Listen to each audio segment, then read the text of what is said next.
James Guttman. It's High Pod. I'm Dad. Welcome back. It's been like a week, 2 weeks since I last talked to you here on High Pod every Friday on Spotify, anywhere you find me. Yada, yada, yada.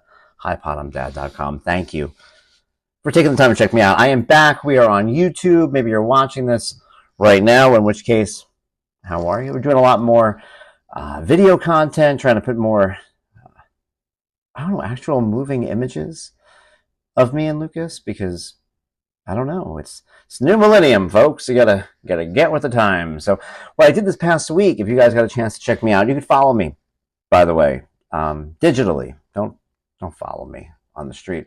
But if you want to follow me online, I am on Instagram. I'm on all the different social media places as Hi James Guttman, Hi James Guttman, and one of those places is TikTok, which is way below my age range. I get it. I'm not dancing on TikTok. I promise you. I'm not eating crazy food, mukbang, and playing video games. I am making videos, putting them up there, telling you guys about our lives together. And one of the things, there was a suggestion from someone this past week that I should put a video up of me cutting Lucas's hair. And I never thought about it. I don't know why I never really thought about it. I think in my head, this has just been something that's been happening with him for ever at this point, it feels like. For those of you guys who don't know, like, right, my son, obviously, if you know, is nonverbal. He has autism. He has severe autism. It affects him in many ways, life skills, things like that. And one of the big disadvantages to having a child with severe autism who is nonverbal is that there are things that you can't explain to your kid that they have to do. And it will break your heart. It broke my heart. To get his hair cut, it used to break my heart. To do anything, bring him to the doctor, get him shot. He used to have an issue with getting weighed at the doctor.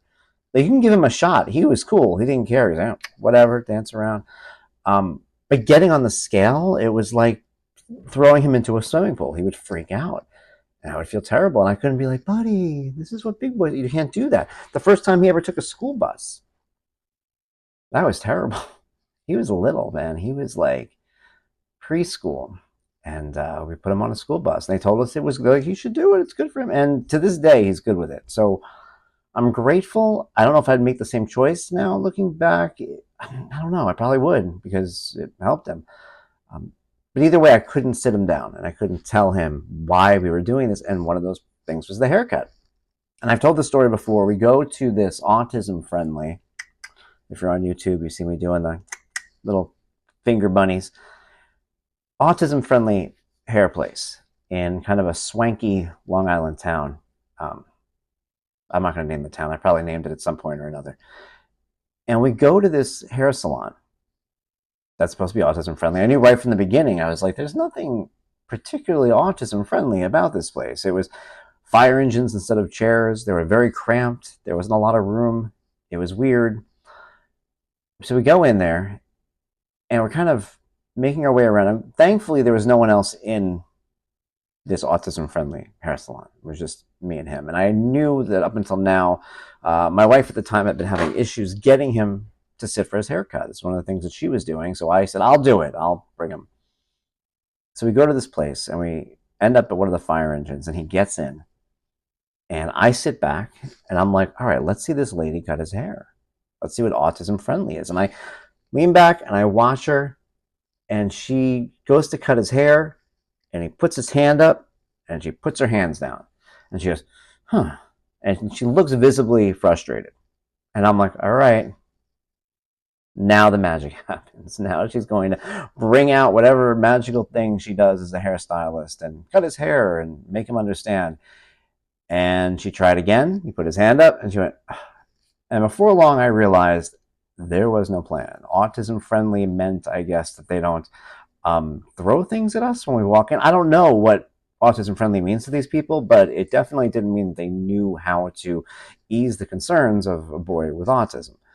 So I came over to help, and it ended up being me holding him by the arms, like squeezing his arms, while this lady's like cutting his hair, and he's screaming bloody murder. And I'm there with this stranger, like attacking my kid, and he doesn't understand, and I can't explain to him, and I hate myself for it. And as this is happening, I look up, and she's looking over my shoulder at the receptionist, and she goes, now if you're watching this on YouTube, you saw the face I made. It was the exacerbated like exhale, bug eyes, annoyed look. And at that moment, I was like, I am never bringing my kid here again. This is not happening. I can't. Because I'm going to kill this lady, and like he's going to freak out. I'm going to scar him for life. So I decided I'm going to cut his hair. And oh my God, I tried everything to make it easy for him. I was like, it's got to be the sound of the buzzer. I bought a quiet buzzer. He hated it. I bought these scissors that were attached to, it was the stupidest thing ever, man. They were like, it was like buzzer, and how the buzzers have like the little clips for the end on them, you know? So it had a clip from a buzzer on a pair of scissors. Made no sense. Didn't work. Hated it. $70. At the end of the day, I ended up just cutting his hair and just using a buzzer to do it. And it was bloody murder every single time. Just me and him. I would go in there. I'm, little known fact, I'm double jointed in my legs. So I do kind of this pretzel sit. My daughter does it too. We have races to see who can throw their legs up the quickest into this yoga pose. I don't know why I'm telling you this. It actually is important to it. I think Lucas does it too, because I'll see him just sitting there with his legs all, you know, spaghettied out. And so I sat on the floor and I took my legs in the pretzel pose and I wrapped them around his arms so he couldn't move, and he was kind of like a little mummy, and I just shaved his head, like, and it was like 2 on the sides, 3 on the top. You know, it was short, but it wasn't completely buzzed. So I'm out there and I'm cutting his hair, and every single time it was terrible. It was the worst possible thing. I used to say I took a piece of my soul every time I did it. I wanted to just jump out a window. It was so bad. And I decided I wasn't going to do it anymore. I said, I'm not doing this anymore. I'm not. Someone else got to do it. As you guys know, I wrote a blog about getting divorced, so I think you know that sometimes you have those moments where I'm not doing this. I'm the only one. Do it. So you get upset. I decided I'm not going to do it anymore. And what ended up happening is he ended up looking like one of the monkeys. You know, the monkeys from the 1960s. You know, hey, we're the monkeys. That was him. And if you're on YouTube right now, you see a picture of him right there. That's what he looked like. So if you're not on YouTube, go to Hi Blog I'm Dad on YouTube, and you can check it out. That was what he looked like. And I just let it be that way. It was a reminder that I need to cut his hair. It was like having this hanging chore over my head, constantly reminding me, hey, you're a bad dad. Your kid looks like a hippie. And not even a cute hippie. I know people are going to be like, my kid has long hair. Your kid has long hair, but you have your kid's long hair on purpose. My kid's long hair was just like, what would he look like if he was on Survivor? And that's exactly what happened. It was this big puff of hair on his head. And eventually I had to cut it, and it was the worst haircut ever. And I noticed something in that haircut that I hadn't noticed before. I noticed that the thing he really didn't like was when it would pull on his hair, right? When the buzzer would go over and yank his hair out. And now I realized that because at its longest, I was seeing him cry the loudest. And I said, this is terrible. I can't do this anymore.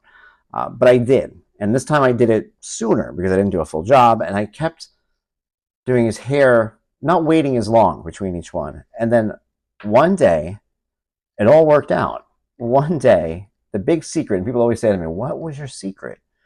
How did you solve the problem of your son getting his hair cut? Well, I walked into the room and he just let me. I didn't do anything. I did nothing. One day I went into the bathroom. I loaded up the buzzer. I would always warn him. I do it now. If I'm going to cut his hair that day beforehand, I go, hey, Lucas. I take my hand to his head and I go, bzz, bzz, bzz, bzz. And he goes, and he rubs his head and he looks at me, gives me that little eyes that he gives me. And so he knows it's coming. So I load up the buzzer, I turn it on. He's standing at the sink with his iPad, like you may have seen on TikTok when we posted the video of me cutting his hair. And he just let me do it. There was no fighting, there was no nothing.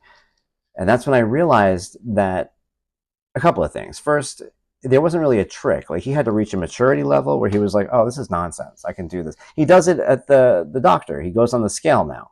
I didn't teach him about the scale. I didn't buy him a toy scale. He just gets on the scale. He's like, oh, this is stupid. This doesn't eat me. I'll be all right. And he gets on it and he's cool. And the same thing with the haircuts. Just one day he's like, this is silly. What am I doing? So he did it. But also, if the issue is that it was pulling on his hair, The trick was to actually cut his hair more often as opposed to waiting, which I had been doing the whole time because I hated cutting his hair. So I would wait a month and a half. He would get like, this big 1960s puff on his head, and then it would hurt. So by doing it every 2 weeks, doing this thing that he hated more often, it got him more used to it.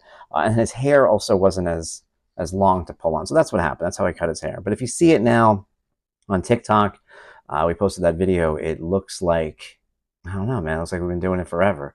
And it feels like we have been. So I've been kind of happy about that. And that's the whole point, dude. Like my son doesn't have any words, like verbal words. My son has many missing life skills, like major life skills that are going to be an issue for a long time. And those things can be rough. But for things like that, there's stuff like cutting his hair and these obstacles that we had years ago that seemed just as insurmountable as some of the ones that we have now. We got past them. And I remember that. And that's, I think, part of just appreciating not just autism, but appreciating kind of my role in his life and the changes that we made. So, yeah, man, there's a lot of tough roads ahead, but there's been a lot of tough roads that we've crossed. And for that, I'm grateful. And I thank you guys for letting me tell you about it. I thank you for checking it out, watching it, whether it's on Instagram. I post on Instagram too, is Hi James Guttman, or TikTok, Hi James Guttman, or on Facebook or on YouTube or wherever we are, hiblogimdad.com, where I write about it all. Or if you want to hold it in your hand, Hi World, I'm Dad. My book, How Fathers Can Journey to Autism: Awareness to Acceptance to Appreciation. It is available as an audio book as well. You can listen to it. You don't have to read it. Maybe you don't like reading. I'm not judging you. You don't have to. I don't read that much either. So if you don't want to read, you can listen to it. I narrate it. It's a lot of fun. All this is a lot of fun. Guys, thank you so much for allowing me to speak to you. Thank you for checking me out once again on another edition of Hi Pod, I'm Dad. I'll be back next Friday with more on YouTube and on all the streaming services. And I'll be back Monday, Wednesday with new blogs on hiblogimdad.com. Until then, this is James Guttman saying, be well. Bye, Pod. I'm Dad.